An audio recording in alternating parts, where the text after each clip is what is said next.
Hát a férjemet a Magyar Államvasutak saját halottjának tekintette. Tehát ez nem csak anyagi szempontból volt fontos, hanem aznap, amikor a temetése volt, jött ki egy írásbeli rendelkezés, hogy a vonatok ekkor és ekkor megállnak és dudálnak.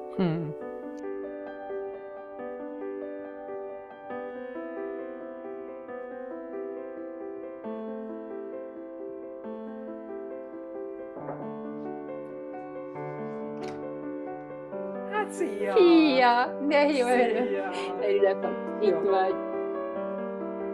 Azt kell tudni, hogy a szüleim elváltak, amikor én 16 éves voltam, de egy lakásban maradtunk. Megmaradt az édesapámmal a kapcsolat, édesanyámmal meg az öcsémmel laktunk az egyik szobába, az édesapám a másik szobába. Szerettek, mindent megadtak, amit lehetett, és én nagyon sok mindent hoztam a gyerekkoromból, hogy az én gyerekeimet hogy neveljem.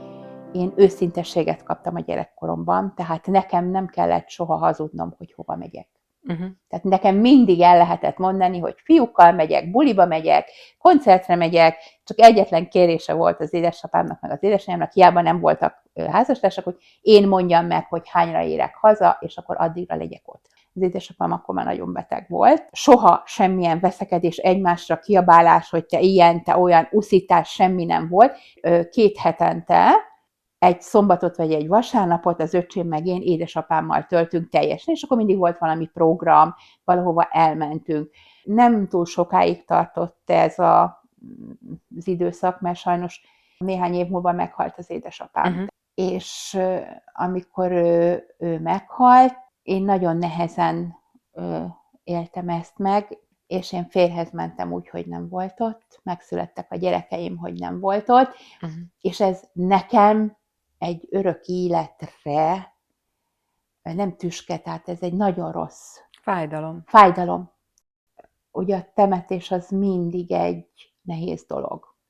Nagyon furcsán éreztem magamat, mert nem tudom, hogy kell-e sírni, tehát nem tudtam végig bőgni, hanem egyszerűen belülről éreztem, hogy ez így nekem nem jó. És akkor én egy jó pár hétig minden nap szinte kimentem az édesapámhoz. Tehát akkor úgy éreztem, hogy szükségem van arra, hogy kimenjek. Elvittem a férjemet, amikor megszülettek a gyerekek, elvittem az édesapám sírjához, és megmutattam neki, hogy itt van a unokád, itt van ez az unokád. Tehát én hiszem azt, mint azt is, hogy a férjem is lát, és utánam nyúl, és segít az életembe. És ehhez ki kell menni a temetőbe? Nem. Nem kell feltétlenül mindig kimenni. Mindenhogy a férjemhez sem járok ki minden nap. Beszélek hozzá egyébként, tehát mindent elmondok neki, köszönök neki reggel, köszönök neki este, mindent elmondok neki. Igen, és vannak olyan dolgok, amire úgy érzem, hogy igen, segít, látja, tovább lök, vagy ad egy impulzust, hogy figyelj, ezt ide, vagy azt oda.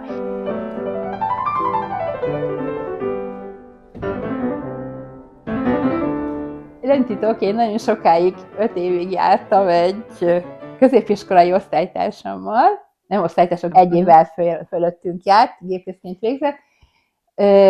Nagy szerelem voltam miénk, nekem ő volt az életemben az első, mindenféle szempontból az első nagy szerelem, de mi ketten soha nem beszéltünk arról, hogy mi lesz, ha összeházasodunk, vagy hogy egyáltalán összeházasodunk-e.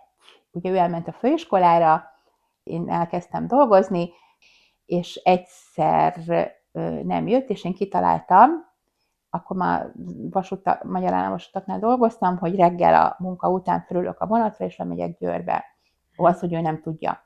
És lementem, és nem volt ott a kollégiumban, cserébe jött velem szembe egy lánnyal az autójához. És sírva rohantam a győri vasútállomásig, végigbögtem az utat, a főiskolától vasútállomásig, és akkor hazaértem, itthon várt egy levél, egy ajánlott levél, ami beszakított. És akkor én azt mondtam, hogy oké, Györgyi, vége a kapcsolatnak, akkor én most azt az elmúlt 5,5-6 évet, amit vele töltöttem, azt bepótolom. Tini leszek. Diszkó, buli, pasik, minden. Tehát, tudod, azt, amit az ember 16-tól 18-19 éves koráig csinál, hogy minden héten másik pasival barátok, na, akkor azt most én majd bepótolom, és én így mentem neki az életnek. És én szórakozni leginkább a Keletibe volt egy ifjúsági klub, oda jártam föl. És a férjem is oda járt.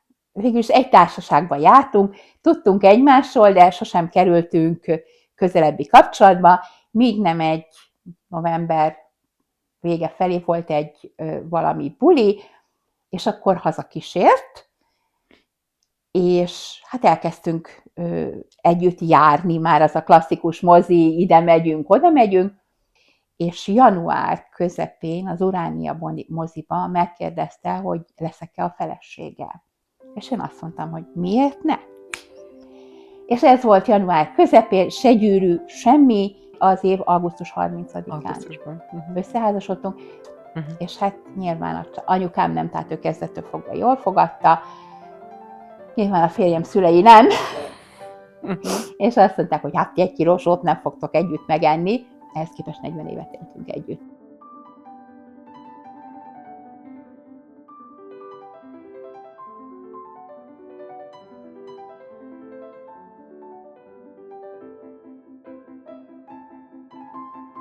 Ő mindenben támogatott engem, tehát tényleg mellettem állt, imádta a gyerekeit, nagyon jó apa, nagyon jó férj volt. Ő egy eléggé felelősségteljes munkába dolgozott, amikor ő... Mit csinált? Hát ő a Magyar Államvasutaknál dolgozott, Kőbánya-Felsőn volt rendelkező forgalmi szolgálattevő, élethalálúra volt, minden tőle függött, tehát egy rossz mozdulat és milliók, milliárdok és emberéletek mennek ott. Volt olyan, hogy reggel hazajött, és estére vissza kellett menni dolgoznia, 12 órában, ez nem volt egy könnyű.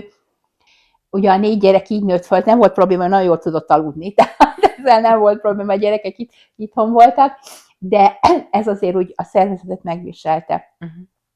És úgy csináltak nála egy szűrővizsgálatot, és a vérvételből kimutatta, hogy a PSA érték, ami a prostatának az értéke, az igen magas, a több mint 20-25-szerese. És akkor azt mondta az orvos, hát semmi probléma, ez lehet, hogy csak egy gyulladás.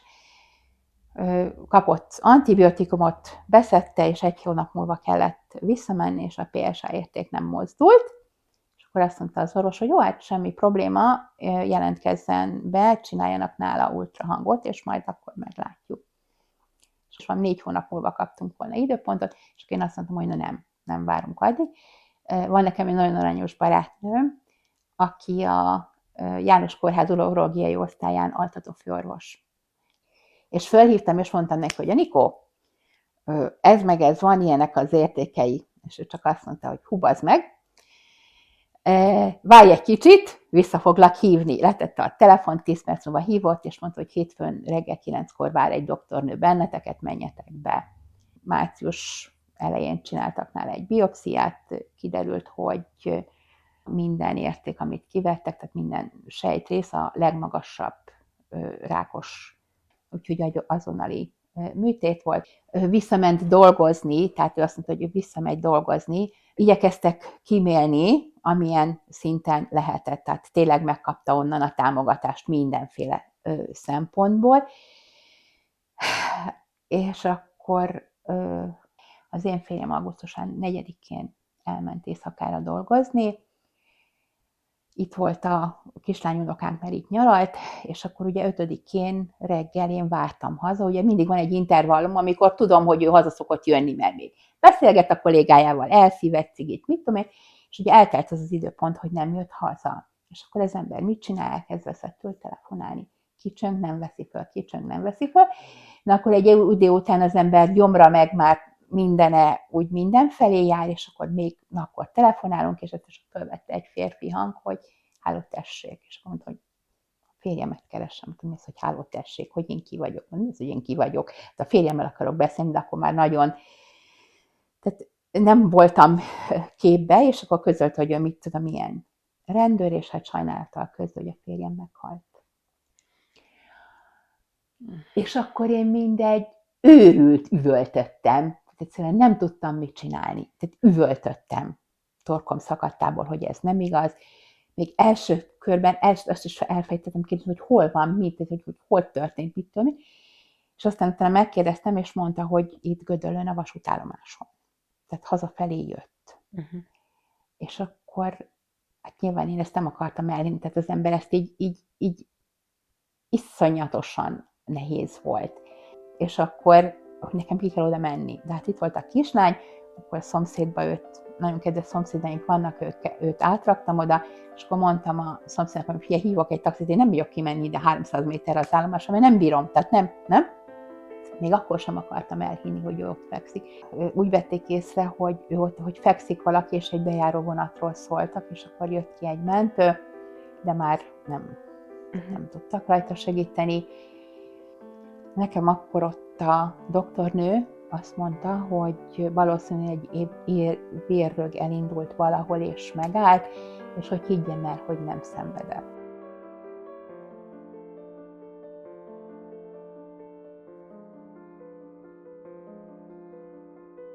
Én nagyon-nagyon sokáig kerestem a miérteket. Hogy most mi lesz, hogyan tovább. Érzelmileg most hol tartasz a gyászfeldolgozásban, vagy voltak ennek a gyászfeldolgozásnak fázisai? Tehát én azt gondolom, hogy nem kifelé kell gyászolni, hanem befelé. Most sem vagyok feketébe. Nem jártam én a temetésre, fölvettem a feketét, én azóta nem bírom fölvenni a fekete holmikat, mert tudom, hogy a férjem sem szeretné. Én azt mondom, hogy ez itt van belül. Én azt veszem észre, hogy tulajdonképpen te belül nem távolodtál el a férjedtől. Nem. És ez a gyászfeldolgozásnak egy csodálatos útja. Nem. Tehát én nagyon sokszor hiszem azt, hogy fogja a kezemet és irányít. És megmondja, hogy mit csináljak, segít döntéseket hozni.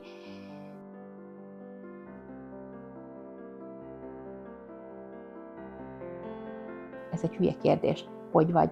Sehogy. Erre szerintem nincs magyarázat. Ez csak én érzem itt belül, hogy mit érzek. Csúnya dolog, hogy az élet megy tovább, most már könnyebben kimondom, de belül még mindig nagyon nehezen élem meg. De akkor én úgy voltam, hogy akkor ott nekem a gyerekeimet kell nézni. Én mondtam azt, hogy gyerekek, az élet megy tovább, meg kell tanulnom egyedül élni. Nem az a rossz, hogy éjszaka egyedül kell lenni, azt meg lehet szokni. Nekem nem ezt kellett szokni, hanem az, hogy nem nyitja ki az ajtót, és nem mondja azt, hogy szia Nyuszika, megjöttem.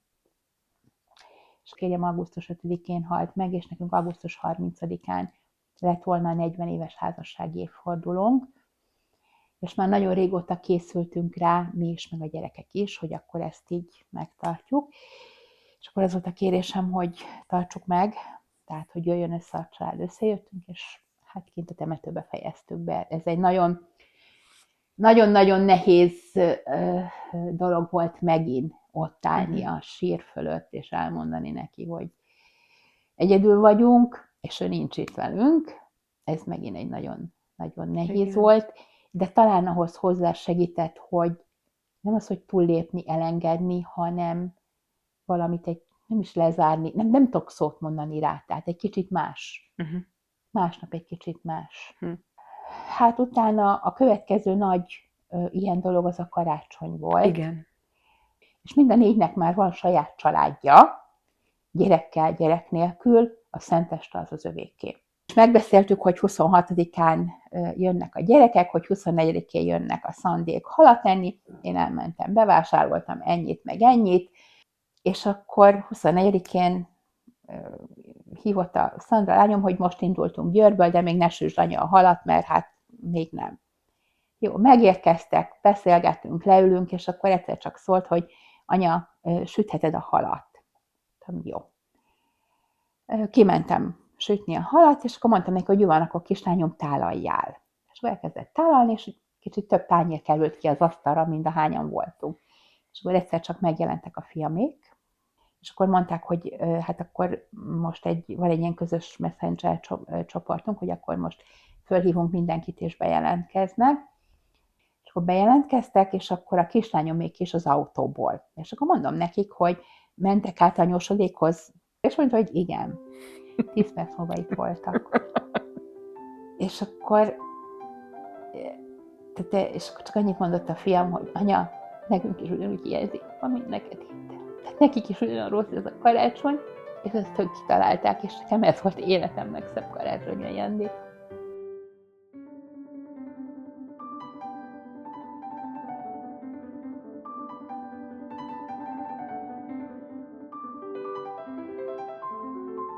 A következő ilyen állomás az én születésnapom volt. Úgy leültünk, és arra gondoltunk, hogy hiányzik apa. Most lesz még egy nehéz állomás, mert vasárnap lesz a születésnapja.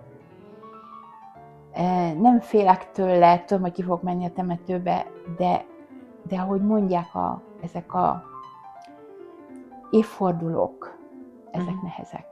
Aztán volt még egy állomás, ugye a holmiai, a ruhái, Igen. a személyes tárgyai. Nem zavart, csak ott volt velem. Azt gondolják, hogy ilyenkor az ember lezár egy dolgot. Valahol igen, de mégsem.